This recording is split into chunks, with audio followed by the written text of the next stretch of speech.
No subestimemos a nuestros hijos, no pensemos que es algo que, bueno, pasará a ellos, probablemente no entienden, están muy pequeños. Hay que sentarse a conversar con ellos, pero también hay que observar muchísimo los cambios de conducta. Y precisamente sobre eso vamos a hablar con Vivian Landázuri.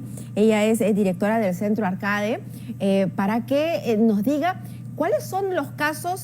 Vivian, muy buenos días. En tu práctica, ¿cuáles son los casos que has encontrado preocupantes y que resultan un patrón en medio de esta pandemia? Bueno, entre las cosas que nosotros observamos es este miedo o estrés, de alguna manera, de los niños incluso a la misma situación, al contagio, a la enfermedad, ¿no? Y hay una, digamos, deseo de niños muchas veces de no salir, ¿no? Esto es lo que le llaman a los adultos el síndrome de la cabaña, ¿no? Entonces optan por quedarse en casa y también hay mucha regresión, ¿no? Encontramos también niños que han regresado, por ejemplo, a dormir a cama de los papás, ¿no? A manifestar algunas conductas que ya habían logrado, ¿no? Un retroceso en ellos.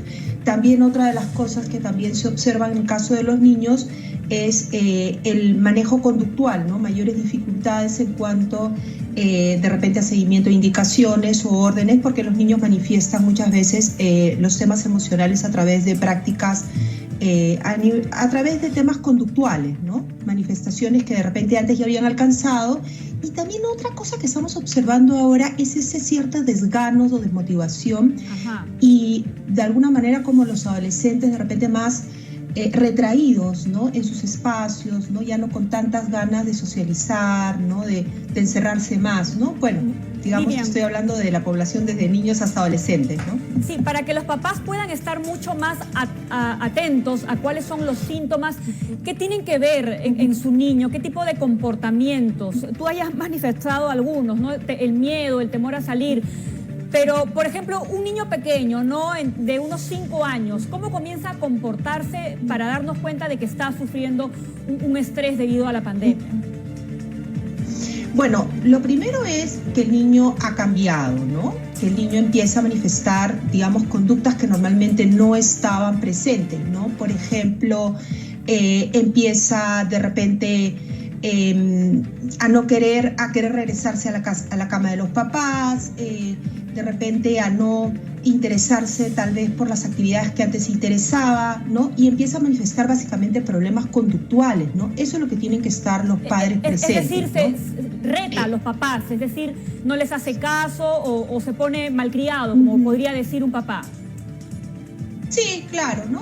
Que normalmente las cosas que antes le agradaban ya no le agradan, ya no le interesan, empieza de repente mayores peleas o enfrentamientos, discusiones con los hermanos. También hay que ver síntomas físicos, de repente ya no hay tanto deseo de alimentarse, cambia también sus patrones de sueño, dificultades para dormir, porque los niños también manifiestan a nivel físico ciertas conductas, ¿no? El niño muchas veces de 5 años no es un niño que va a verbalizar claramente, ¿no? Observa todo lo que pasa y no necesariamente va a verbalizar. ¿Se puede llegar a hacer daño a sí mismo? En el caso de los 5 años, obviamente un niño que se hace daño a sí mismo tiene que tener una atención claramente, ¿no? Pero no es lo que usualmente se ve, ¿no? O comerse las uñas, por ejemplo, morderse o peñiscarse. Mira, el tema lo que pasa que en este tema de la pandemia han aparecido también muchos problemas previos que los niños ya tenían, ¿no? Entonces el tema de morderse, cortarse, etcétera, claramente hay que atender y tiene que tener una atención especializada, ¿no? Si esto es recurrente, obviamente, ¿no? Pero a lo que voy que no es que sean, digamos, conductas usuales. Si yo veo eso, claramente tengo que ir y hacer una consulta. Pero, por ejemplo, ¿qué es lo que hay que atender sin llegar a morderse o cortarse, ¿no? Si el niño pasa mucho tiempo en el dormitorio, sobre todo en el caso de los púberes, ya no quiere conectarse a la clase, se cuesta tarde. Hay apatía. Entonces, ese tipo de manifestaciones también hay que entenderlas, ¿no? Ahora, ¿cuánto, sin darnos cuenta, Vivian, cuánto contribuimos los padres a ese comportamiento? Es decir, yo llego a mi casa del trabajo, por ejemplo, y llego agobiada, llego preocupada, me voy de frente a lavar las manos, le digo a mi hijo, le grito, no me toques, ¿no? Ese comportamiento que de repente hemos normalizado y que pensamos que es positivo porque me estoy higienizando y estoy advirtiendo a todos que nadie se me acerque hasta que me bañe completamente, ¿cuánto de eso puede afectar al niño? Bueno, la realidad es que definitivamente tenemos que tomar medidas de bioseguridad y hay que transmitirlas a los niños porque los niños tienen que aprender esta nueva realidad. La cosa es, como tú dices, el cómo, ¿no? ¿Cuál es mi actitud frente a eso, ¿no? Si yo llego a casa, ¿no? Y dice, ya, ahora me toca la limpieza, vamos a hacer, ¿no? Esperamos un rato, el niño aprende a esperar. Claramente el niño va entendiendo que esa es una nueva forma de vivir, ese es un nuevo estilo y se adapta. El niño tiene mucha flexibilidad.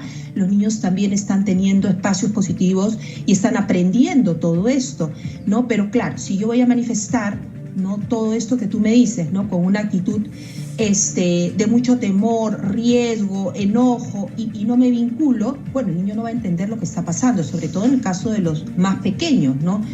Recuerden que los más pequeños están procesando y están aprendiendo todo, ¿no? Y ellos perciben y observan lo que está pasando a los padres.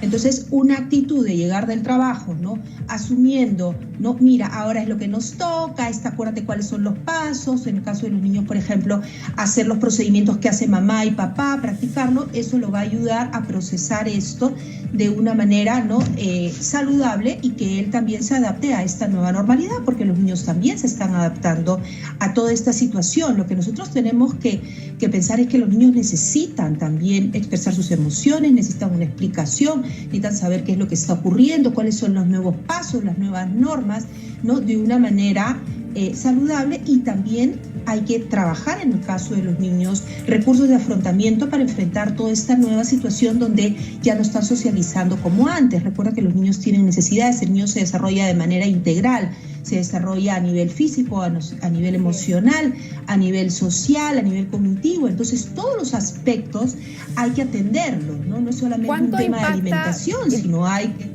Sí, Vivian, ¿cuánto impacta en su desarrollo, en este desarrollo integral, el hecho de que no vayan al pre-kinder, al inicial, que no solamente es un espacio de socialización, pero también el uso del lenguaje, ¿no?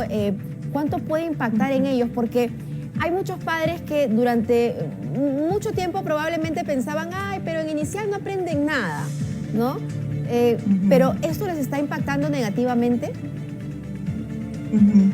Mira, la realidad ahorita es esta: los niños no pueden ir al colegio y estamos viendo que el desarrollo es integral, ¿no? El niño tiene que de alguna manera desarrollar en todos los espacios. Entonces, lo que tenemos que es complementar, ¿no? Pero si el niño solamente hace su clase en el nido y no le proveo otros espacios para que el niño desarrolle, no me comunico, entonces va a haber un retraso a nivel de lenguaje, va a haber un retraso a nivel de su desarrollo integral, ¿no? Entonces, sí, de alguna manera, si no se atienden estas necesidades, las necesidades vinculares, afectivas, por ejemplo, un niño de 5 años no se va a poner a mandar mensajes o a chatear con sus compañeros, claro, porque no está preparado, la pantalla no es que está tampoco preparado. Entonces, es el padre el que tiene que crear todo este tipo de espacios para que el niño pueda desarrollarse de manera saludable, porque claramente los niños en el colegio, ya sea en el nido, en la institución educativa,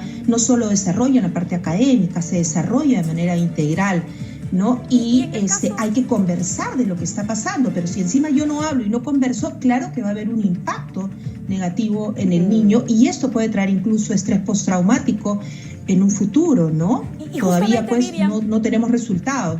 Hablando del futuro, ¿qué pasa con estos niños que son un poquito más grandes, 10, 12 años, que están en una edad crítica? Son niños que ya han socializado, que han hecho su grupo de amigos con los que estaban acostumbrados a salir al parque, a jugar, y de pronto todo eso se les ha cortado. Y están en casa con las personas que quizás con las que menos quieren estar en este momento, que son sus padres. ¿Qué va a pasar con ellos más adelante? Porque están ahora cambiando por completo su forma de socializar con el mundo.